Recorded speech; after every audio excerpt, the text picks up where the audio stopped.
Hey everybody, Side Gig Guy here. Remember last week we did a 3-day series where we went on a road trip and we tried dashing along the way to see if we could actually pay for our expenses. Well, it ended up being kind of a disaster. We spent a lot more money on hotels and things like that. And we've got some findings that I want to share with you about how DoorDash works in the app and on a better strategy for dashing. So let's get right to it. My dad said to me, "Son, you'll learn more from your failures than you will from anything else in life." And we had a lot of failures on this, and we were good because I learned things from them as well too. Mistake number one is that I assumed that the zones on the DoorDash app would just appear as I started driving into this geographic area. More zones would just appear close to where I was at. As you can see from the screen, your zones are lit up around what's called your starting point. DoorDash is a little cagey about changing your starting point, but they will say that if you complete a dash in a zone, they will change your starting point to that zone. And that's kind of true. So there's a trick to getting the zones to show up. And what it is you basically drive to where you think a DoorDash zone should be. And what I use as a guideline is I go any small town or bigger, any small town or larger. So you want a town that has maybe at least 20,000 people or so. And that's just a ballpark number.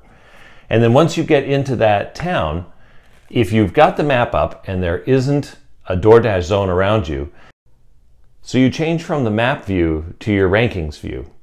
And then from that view, change back to the map view. And you'll see that there will be a zone where you're at now.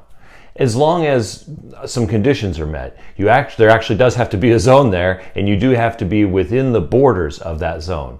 Doesn't necessarily have to be busy. As you can see in this case, there was no busyness to the zone. It was actually grayed out. But it didn't appear until I was within the zone's boundaries and I toggled over to my rankings and then back to the map. Now what's interesting about this is unless I complete a delivery in this zone and then log out for the day, and my dash in that zone, it won't change my starting point. And I tested this out as I was coming home. As you can see, I'm kind of right on the border now of this zone. It's still there, but I'm not dashing. I'm just driving. And then as I exit the border of that zone, if I toggle over to my rankings again and then toggle back, you'll see that that zone has completely disappeared. And if I zoom out on the screen, you can see that my starting point is the last place I actually completed a dash. So the last place that I actually logged into a zone, completed a delivery, and then logged out of my dash for the day and collected my earnings. Learning how to actually make the zones show up was a big finding. And if you're ever on a road trip, just remember that's the best way to do it. Drive to where there should be a DoorDash zone, which is a populated area, and then just from the map, toggle from the map to your rankings and then back to the map. And if you are within a zone, the boundaries of a DoorDash zone, it should appear on your map. So that was my first major finding, was assuming that the DoorDash zones would just light up as I traveled along the way, but they wouldn't. I'd have to complete dashes in each of the zones to keep the starting points active. And that kind of led me to point number two, was I really needed a better strategy. My strategy was basically wrong. And my strategy was that I would dash in these small zones as I was going to my final destination for the day. That strategy just doesn't work because in these smaller markets, there isn't a lot of volume. So really a better strategy is to pick your starting points and your ending points to be in more middle to larger markets. And then to add to that strategy, what you do is make your money before you leave where you're at, or make your money when you arrive where you're going to be staying the night at.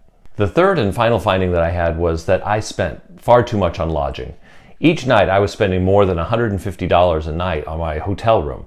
And that isn't a good strategy if you're going to try to work on a DoorDash budget. You need to think much more economically. In the middle of October, I'll actually be taking a vacation to Myrtle Beach, South Carolina. While I'm on this vacation, I'm going to take my findings from this last road trip and I'm going to do 1 day of dashing in Myrtle Beach. It'll be sort of what's it like dashing in a tourist town, and also confirming that these strategies work. Thanks again for watching, and if you like the content that you see here, please subscribe to my channel. I'd really appreciate it.